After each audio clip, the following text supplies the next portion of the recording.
Веска! Саид! Мога да повярвам. Изненадваш ме.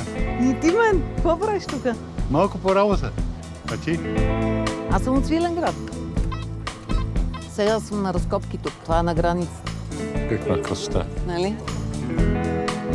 Откраднаха ми колата. Ще мога да се помоля нещо. Да? Половината пари. Не нося всичките пари.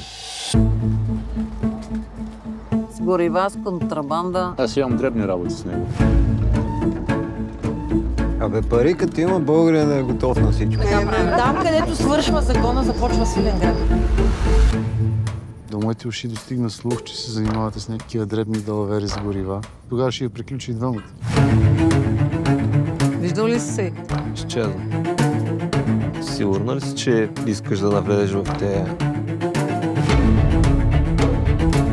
Те новата мафия.